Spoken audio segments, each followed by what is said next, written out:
Eloise in Oxonia, a creative podcast by the Oxford Writers' House. Follow English student Eloise Weaver as she moves through the city of Oxford, encountering stories, past and present. Eloise's adventures are fantasy, but the authors, people and ideas she encounters are as real as you and I.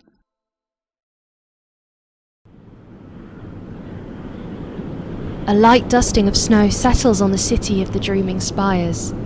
Inside our dormitories, we furrow our brows and develop headaches over quantum mechanics and lethologica.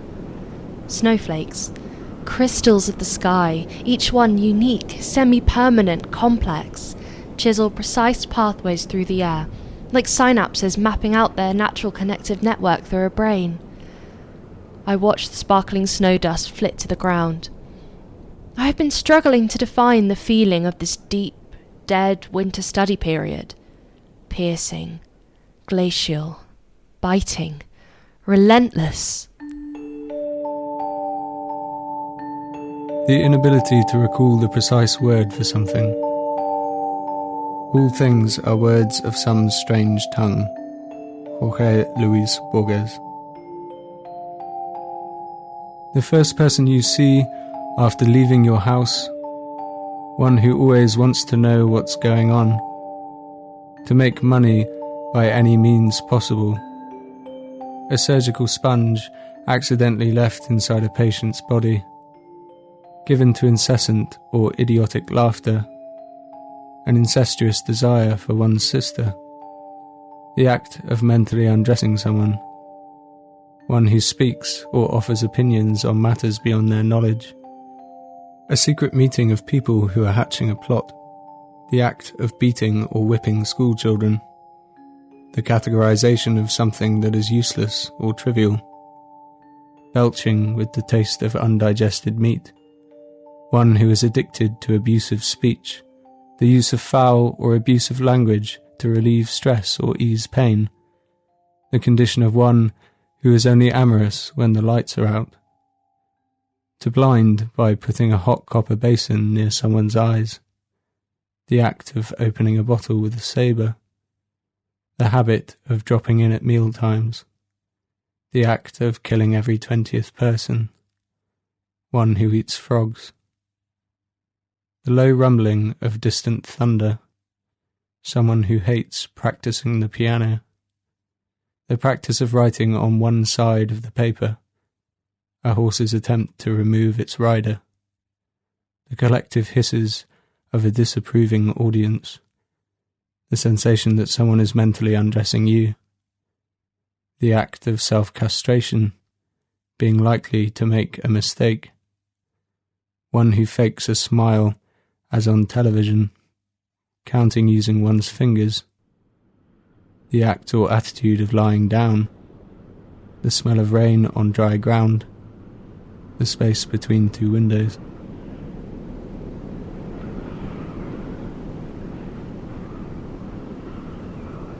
I am speeding through my reading lists now.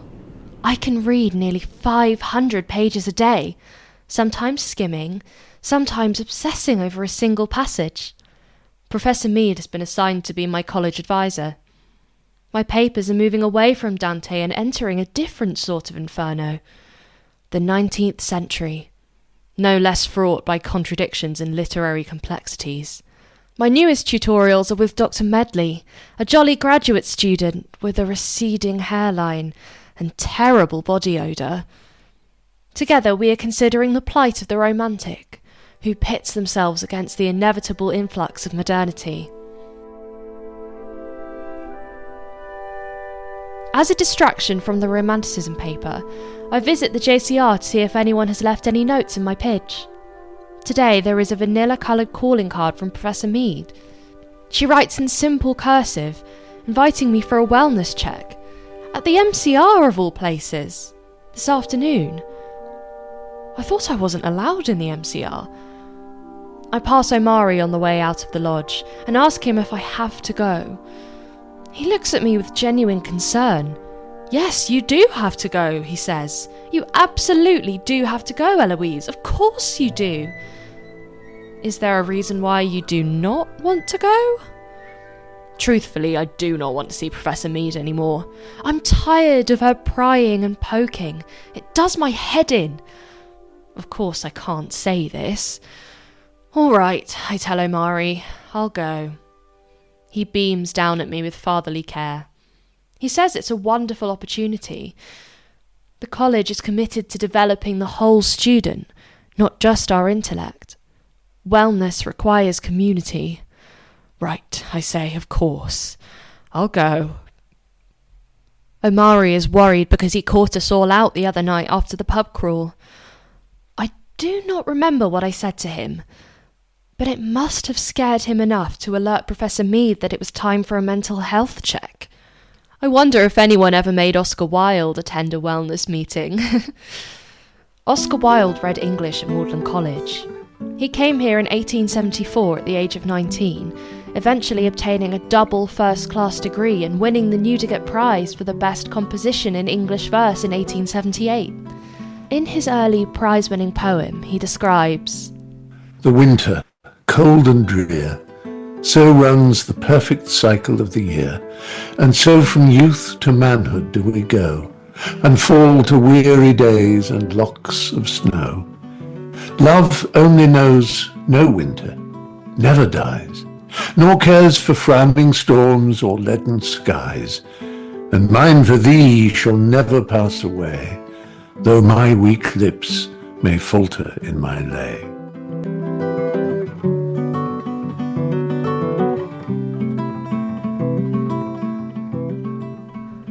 What lovely, tortured lyrics. I feel the suffering in them, and the longing. I've been reading another essay from Wilde for my 19th century paper. It's called De Profundis. Most people know Wilde for being a decadent and aesthetically indulgent student at Oxford.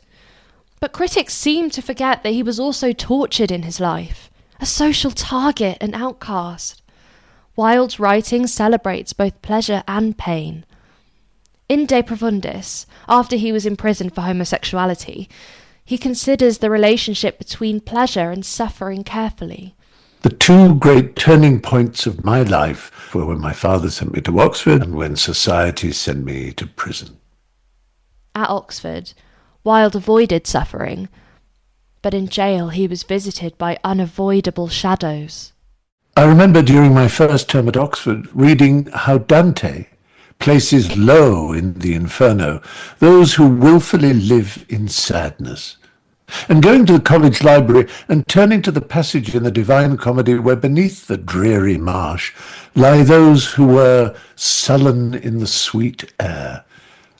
I remember saying to one of my friends as we were strolling round Magdalen's narrow, bird-haunted walks one morning in the year before I took my degree, that I wanted to eat of the fruit of all the trees in the garden of the world, and that I was going out into the world with that passion in my soul.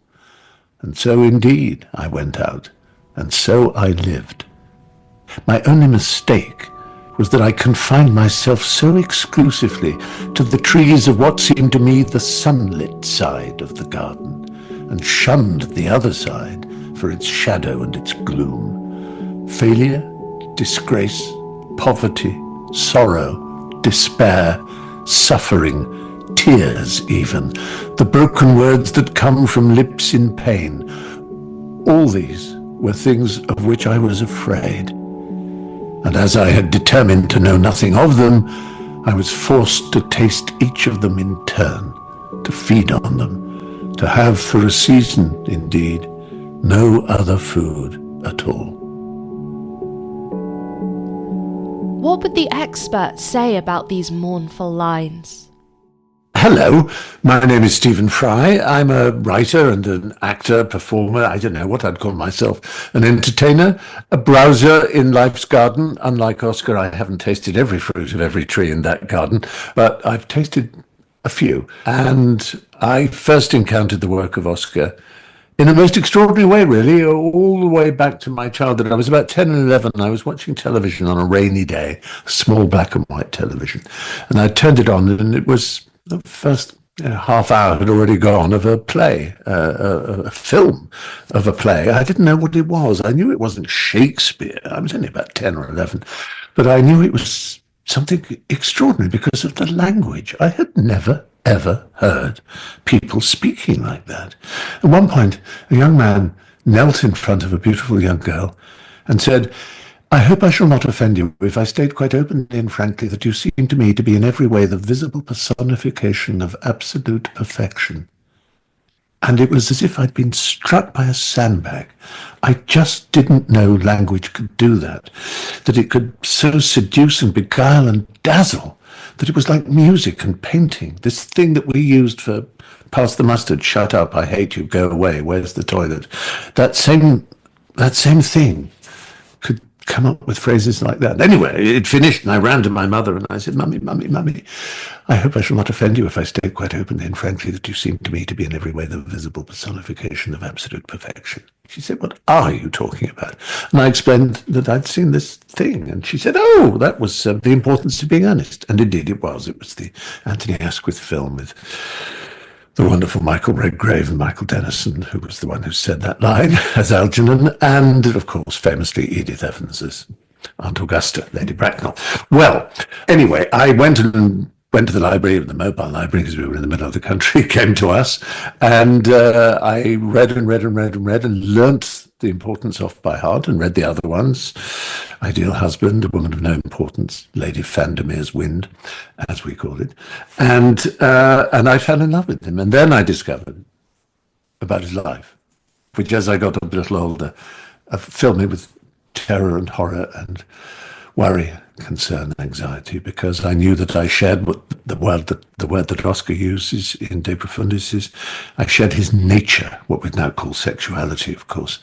And I saw the fate that befell him, and this was in the 70s, early 70s, I guess, and the world was not that different, to be honest, and I saw a similar future to myself. Not that I would be a great hero of literature and the theatre as Oscar was, but that I would just have to live a life of sadness and loneliness and exile and disappointment and shame and mockery and all the things that befell those dreadful people one read about in the newspaper. Then I read further and further. It made me addicted to reading about Wilde and his circle, the 1890s circle of writers and artists in Britain and in Paris to some extent, André Gide and so on, and all the people he met and all the people he knew, and his friendship and his warmth and his wisdom and his kindness, the fact that he wasn't this brittle peacock who just yammered away with funny remarks, but that actually he had a sweetness, and when he looked into your eyes you felt you were the only person in the room, and he had a kindness that all people who met him talked about. And even people who then went against him, including the Marquis of Queensberry, were impressed by him at first sight and first sound. And Conan Doyle, the archetypal Victorian mustachioed, wrote about him even 20, 30 years later in his autobiography with such affection and warmth. He was truly impressed by him.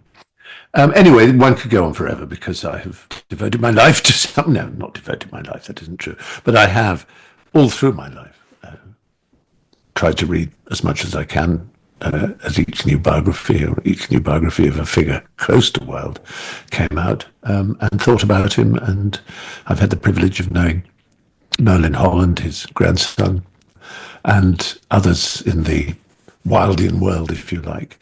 So that's really who I am and what Oscar means to me. Oscar Fingal O'Flaherty Wills Wilde, as the name suggests, with the Fingal and the O'Flaherty, was an Irishman, born into what was known in those days as the Protestant ascendancy. In other words, not an Irish, but a slightly sort of Anglo-Saxon Irish with a touch of Dutch from his name, Wilde, in fact.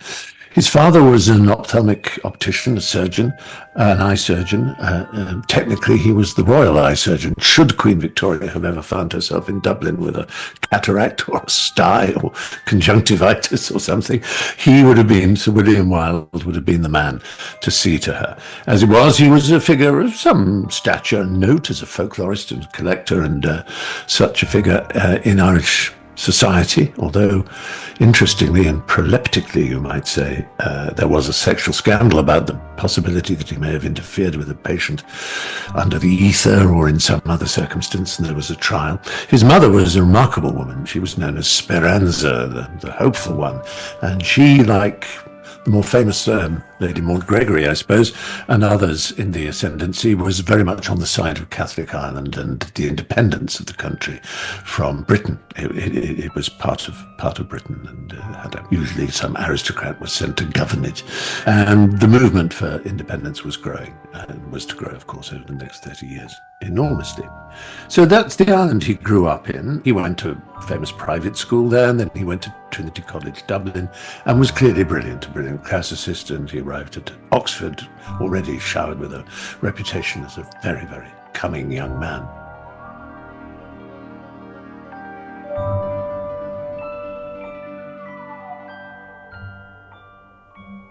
What were Wilde's struggles in the course of his life? Well, we shouldn't look at sexuality in quite the way we would now, though it didn't really exist as an idea, a fixed sexual identity. There were words like invert rather than pervert, and that's rather appropriate for Wilde because he did turn everything upside down. So he was an invert intellectually and culturally and comically. I mean, a lot of his epigrams are literally inversions of cliches, like, for example, work is the curse of the drinking classes. Very brilliant remark, because it's true. It's probably truer in its inverse than it is in its sententious Victorian original, which is, of course, that drink is the curse of the working classes, that patronizing, sort of unworthy poor attitude that we find in everything from Ebenezer Scrooge to Alfred Doolittle. And so Wilde was brilliant at inverting the idea of Victorian morality and showing it for its hypocrisy. But of course, sexual invert was the problem that was to bring him down. I don't think that was a struggle for him exactly. It's impertinent, I think, for us to imagine that kind of a struggle. It would have been a puzzle. It was dangerous. He called it feasting with panthers when having met and fallen for Lord Alfred Douglas. He'd been a straight man beforehand, if such a thing exists. Let's say he'd been happily married. He'd had sex, apparently the first time, with a pretty young Robbie Ross who'd come to stay, who remained his closest and best friend throughout his life and was there at his death and was his executor. So Robbie had maybe seduced him, I think, to some extent. Certainly that seems to be the general view. So he'd had an experience of same-sex love, but he loved his wife and he loved his children. He went off his wife, he said, in the sort of perhaps the unkindest way, because she put on a bit of weight and lost some of her waif-like beauty to him, at least after giving birth to 2 children. Well, which seems a bit mean, but anyway, that's, he was a man, and he was as flawed as any, and perhaps more so. So, yeah, his struggles really were more to do, I think, and this is a very British thing as well as, as well as existing in other cultures, and that was a class thing, an outsider thing. He was never quite one of the high social set that he admired. He had a kind of touch of snobbery. He wanted to belong, but he also wanted to be outside. He wanted to make fun of society, which he does brilliantly, particularly, of course, in The Importance of Being Earnest, but also in some of his stories like Lord Arthur Saville's Crime and in the other plays, and in Dorian Gray, A Picture of Dorian Gray, his only novel. So I think there is always a sense of him, and this is perhaps why he's such a modernist, in my view, the 20th century anti-hero, whether fictional or in real life, is pulled apart by 2 equal and opposite impulses, instincts, desires. One is to stand alone, and it's that I stand outside society. I'm different. I am an artist. I'm not one of you. But the other impulse is to belong, to be accepted, to be one of the crowd. And I think Wilde exhibits that in a way that is very clear. And then, as I say, in a way that foreshadows the nature of the bourgeois anti-hero, if you like. So I think those were Wilde's struggles, until, of course, his disaster. And then it was not so much a struggle as a catastrophe. He was arrested and then had 3 trials, the first of which he brought himself, fatally. The second was a hung jury, and the third he was found guilty of of gross indecency under the Labouchere amendment of an act against prostitution, female prostitution, but which had this amendment shoved in at the last minute. And he got the maximum sentence of 2 years hard labour, which a man of his class was not expected to survive. He did survive it, not for long, if you like. He banged his head and hurt his ear when he was there, and that stayed with him, and that seemed to be leaking poison on his deathbed. So it was maybe that stayed with him. Maybe that was a result of the syphilis that some people thought he contracted from female prostitutes in America when he was there. Others think it may even have been the mercury that was used as a so-called cure for syphilis. So anyway, there are all kinds of theories about it, but he had a disastrous death, an unhappy final chapter to his life. And he probably believed, and this is the thing I think is so sad, he probably believed that his reputation would probably not be rescued. I think he was, had enough to realize that his work was good and that there would be plenty who would value it. But I think he thought that socially, he would never be in the pantheon. His marble bust would never be in a library, or his image would never be used as whereas in fact the reverse is true. He's on bookshop carrier bags. You see his face and posters of him in students' rooms. Perhaps most extraordinary of all, where he was buried in a cemetery in Paris, the Jacob Epstein memorial to him, the sarcophagus, it's sandstone, it started to corrupt. And the reason was because so many people kissed it. The lipstick on the surface of the sandstone eroded the sandstone. That's what he means to people now. And I wish he knew that. Anyway, sorry, I get quite moved when I think of that. I would say that Wilde stands as a kind of patron saint of a certain view of what the artist is. And that is the artist as a prince or princess of Bohemia, of this permanent and extraordinary liminal space in which artists live, but not just artists, students.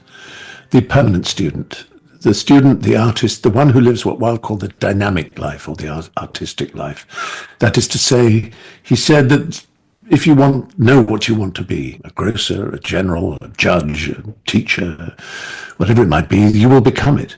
That, he said, is your punishment. But if you don't know, if every day is a different adventure for self-discovery, then maybe that's your reward. The artistic life, the dynamic life, that your life is a kind of work of art in constant progress, constantly being remade, rather than settling into one moral set of values, one job, one rut, one rail, or whatever you want to call it. And it's dangerous and it's difficult, but it's the life that artists and those who may not even have the skill to be artists, but who want to live an open and a free life of that kind. As I say, a bohemian life is probably the only word I can find. He stands as really that patron saint, as I say. And for some, I guess, a figure, of course, of queer heroism. But he's more than that. I mean, for the Irish, he's an Irish hero. For queers, he's a queer hero. For artists, he's an artistic hero. He takes on all of that. He understood that we are composed of masks, that we put on layers in order to face the world, and that those layers become us, that the mask is the truth. There is nothing underneath it. It is what you are. It's best understood, I think, sometimes. A lot of us, when we're teenage or even younger, practice writing our autograph, our signature. And, so if it's my name, Stephen Fry, I would think, I'll do the final Y just straight down with no curl on it. Or no, I'll do it with a curl that goes up. And you would try and you'd do different signatures. And then one day you'd think, that's pretty cool. I like that, with a little Greek E and then just a quick underline maybe. But the underline is part of the Y. That becomes your signature. It's entirely made up. You were conscious in saying, no, I don't like that. I'll do that. But then it's your signature. And it's the one the bank recognizes. It's the one that AI now recognizes. It's your signature. It's yours. It's utterly you. But it's composed of a series of stages of pretense and artifice.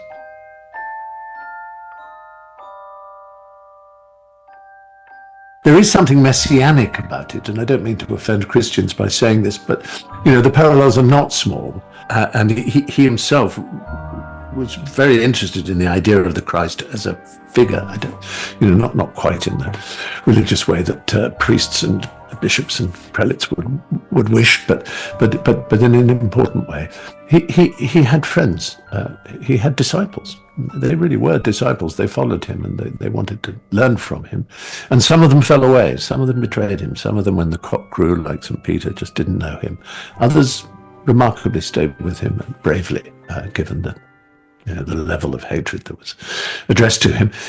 And to say he rose again would be difficult. He died in Paris in 1900, but he did rise again because his plays and everything were forgotten. His name was blacked out, more or less. But very quickly, people started to write, of all people, Arthur Ransome, the children's author. Most people know him as. He wrote a biography, and others did. And slowly his works began to be republished in small editions and then in larger editions, and then his plays were put on, the importance was put on. John Gielgud, as a young new star, insisted on putting it on, which was a brave act.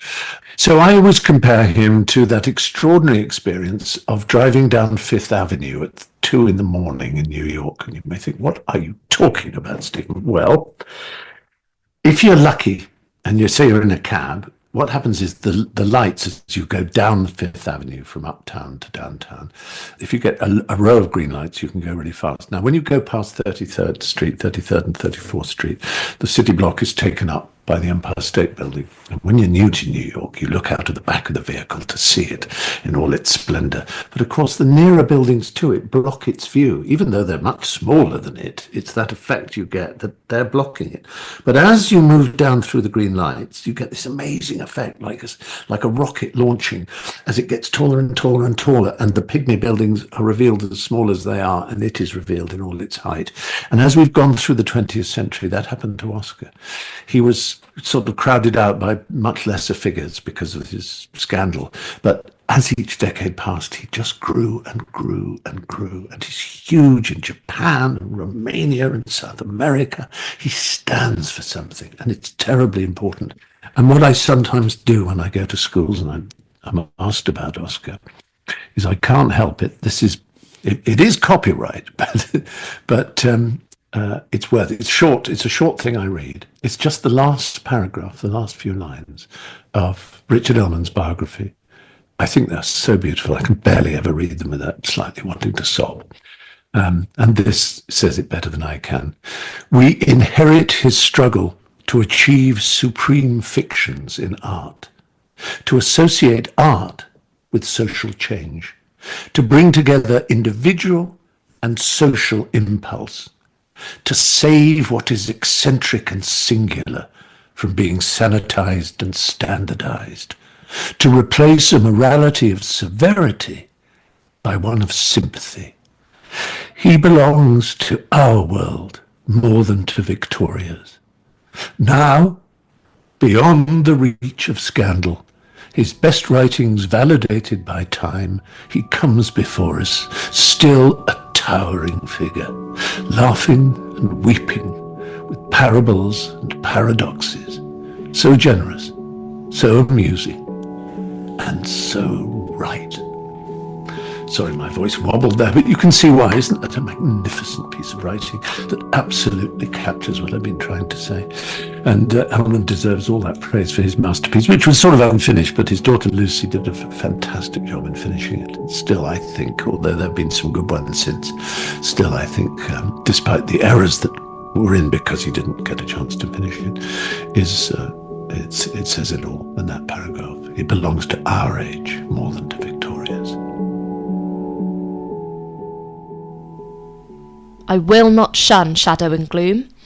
These are part of my experience too. I feel low today, entirely low, heavy, weighted down. I approach the heavy MCR door and hesitate at the threshold. I can hear muffled laughter inside. For some reason, I knock. Then I hear more laughter, which is shushed. "Enter if you dare," says a man's voice, mockingly. The MCR door creaks open, and I step into a warm, low-lit room with faded carpeting. Conversation fades for a moment as I enter. I catch the surprised look of a few familiar high table faces. The atmosphere feels private, almost conspiratorial. At the far end of the room, near the fireplace, Professor Mead stands. She's holding a glass of red wine, her dark eyes gleaming in the firelight. Behind her, a worn, felt-covered oak table is set up with dusty playing cards. "Eloise! There you are," Professor Mead calls in a controlled voice. Her tone is welcoming, but there's something in her smile, an unreadable calculation. I approached cautiously. "You're just in time for a game of 9-card Don," she says, her smile widening. "It's a tradition. I trust you know the rules?" She gestures to the table, and I notice a small crowd of professors and postgrads sitting around it. They're all looking at me with varying degrees of interest, and I'm certain they know I have no idea what's going on. 9-card Don. I've heard the name before, but I don't know the rules. It's an antiquated game of strategy and luck. But something in the way she said it, something about the way the others look at me now, makes me uneasy. "No, I'm afraid I don't," I admit, glancing briefly at the cards on the table. They're larger than a normal deck, almost tarot-like, and seem faded, as if they've been used by countless hands. They reflect the flickering light eerily. I wish the cards could speak. "Well, it's simple," she says, moving to sit down at the table. "A series of turns, or tricks as we call them, each designed to test your judgment in the most minor way. At the end, there's a decision to be made, and we tally everything up. Win or lose, we'll learn something." A shiver runs down my spine as I sit down across from her and she explains the rules. The others are watching closely, their eyes narrowed and patient. No one says anything as I arrange myself, hands slightly trembling. The game has already started. I can feel it. I'm about to ask a question when Professor Mead places a card on the table with a soft thud. It's the Queen of Hearts. "You'll want to pay attention to this one," she says offhandedly, her voice almost like a whisper now, for my ears only. "The question is, how do you play her?" I glance at our audience. They are all so still, like statues waiting for some trigger to bring them to life. They smile slightly, waiting to see how I'll react. I breathe in slowly, trying to steady myself. I don't know if it's the card or the way Professor Mead is looking at me, but I have a creeping feeling that this is not just a card game. There's something else at stake here. Something hidden, something deliberately placed. I pick up my card, the Ace of Diamonds, I think, and glance at it, wondering if I meant to read it differently. I hesitate, wondering what I've missed, when Professor Mead's voice cuts through my thoughts. "You'll need to trust your intuition," she says. There's an edge to her voice now, something sharp beneath her calm surface. It's almost as if she's inviting me to join something, or warning me away. Once I understand the rules fully, we play in silence. I can feel my mind working overtime, the pieces starting to fall into place, not just in the game, but in the patterns around me. The Queen of Hearts. She's significant. I don't know why yet, but I sense it, like a spider's silken thread I've just caught in my fingers. The gaze of the scholars around me, and those subtle shifts in body language, the way they watch me play. It's all deliberate. The first round ends, and I've won. But I can't help the feeling that I'm not actually playing against anyone in particular. I'm being tested, evaluated. Professor Mead isn't just seeing if I can win a card game. She's seeing if I can figure out the game she's playing with me. "So," she says, leaning in slightly, her voice taking on a new tone, "what do you think of the game so far?" I hesitate. Something about the way she's asking seems to suggest that my answer matters more than the state of play.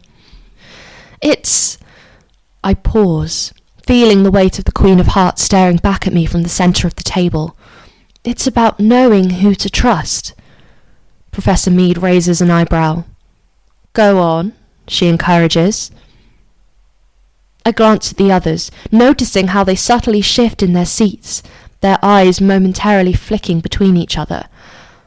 "I think," I continue, my voice steadying, "that it's more than just reading the people around me. It's reading the cards they don't show, the ones they hide."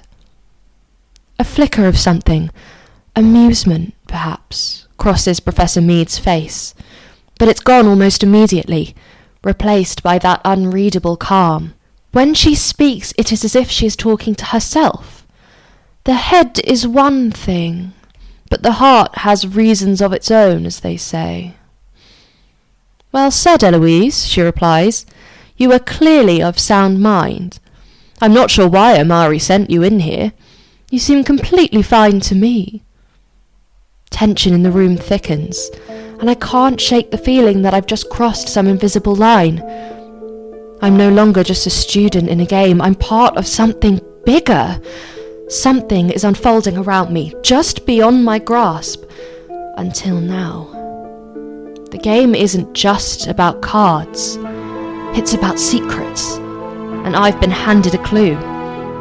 The Queen of Hearts. She's not just a metaphor for luck or victory. She's a key. Professor Mead catches my look. "Well played, Eloise. Best of luck with the rest of term," she says. I take a closer look at the cards that are still supine on the playing table. That's when I notice it. The Queen of Hearts has a small insignia. How did I miss it? It's a tiny stamped quill. I suspect that this game will be the first of many.